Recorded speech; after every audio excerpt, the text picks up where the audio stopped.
बेटी, मेरा शरीर ठीक नहीं लग रहा। लगता है कि अब ज्यादा दिनों तक तुम्हारे साथ नहीं रह पाऊंगा। मुझे तुम्हारी बहुत चिंता हो रही है। मेरे जाने के बाद तुम सब कैसे संभालोगी? कौन तुम्हारी देखभाल करेगा? अरे बाबा, ऐसी बातें मत करो। आपको कुछ नहीं होगा। हम सब हैं, मैं हूँ, मेरी बहनें हैं। हम सब मिलकर आपको ठीक कर देंगे। हाँ बाबा, आप बिल्कुल ठीक हो जाएंगे। आप चिंता मत करो। नहीं बेटी, दिल अजीब चीज है। ये खुद ही बता देता है कि अब कितने दिन बचे हैं। बाबा, अब तो मैं आपको डांटूंगी। चुपचाप लेटे रहिए। अरे, लेटे लेटे मन नहीं मानता बेटी। अगर तुम्हारी शादियां करवा पाता तो थोड़ा सुकून मिलता। तुम सब अंधी हो, मेरे बाद कैसे सब संभालोगी? काश तो चैन से मर पाता। अब तो मरकर भी सुकून नहीं मिलेगा। हे भगवान, मेरी बेटियों का ख्याल रखना। बाबा, आप ऐसी बातें करोगे तो हमारा क्या होगा? प्लीज चुप हो जाइए।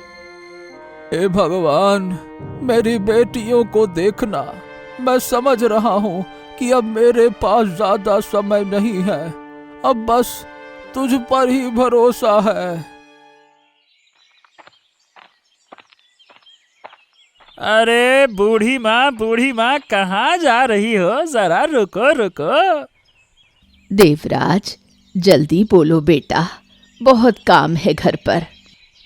अरे मुझे कुछ बात करनी है, रुको तो। आहा, इतनी जल्दी किस बात की है बूढ़ी माँ? इतनी उम्र में भी काम करना अच्छा लगता है क्या? हैं? क्या करूं बेटा, घर में मैं और मेरा बेटा ही है। बेटा भी बहुत काम करता है, कोई और है नहीं, तो मुझे ही दौड़ना पड़ता है। अरे तुम्हारा बेटा अब बड़ा हो गया है, उसकी शादी क्यों नहीं कर देती? वरना उसे लड़कियां नहीं मिलेंगी, ये मैं कह देता हूँ। हाँ। यही तो मैं भी कहती हूँ अपने बेटे से, पर वो सुनता ही नहीं। इस बुजुर्ग उम्र में सब काम कैसे संभालूं? घर में रोज काम को लेकर झगड़े होते हैं। अब पता नहीं उसे कोई अच्छी लड़की मिलेगी या नहीं। अरे यही तो कह रहा हूँ, इस राज्य में लड़कियों की बहुत कमी है।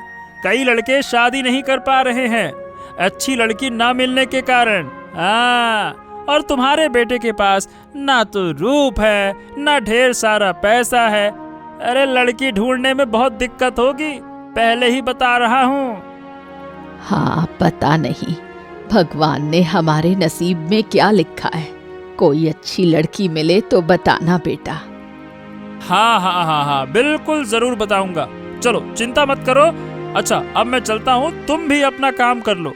अब घर में और कौन है काम करने वाला, है ना? ओहो, जल्दी से पानी लेकर जाना होगा। माँ अकेले सब काम नहीं संभाल पा रही है। चलो चलो चलो चलो। लीला, संभलकर पानी भरना, देखकर भर, गिर गई तो मुश्किल हो जाएगी। अब तो शाम हो गई है, आसपास कोई नहीं है। हाँ दीदी, तुम मेरा हाथ पकड़ो, मैं अभी पानी भर लेती हूँ। ध्यान रखना।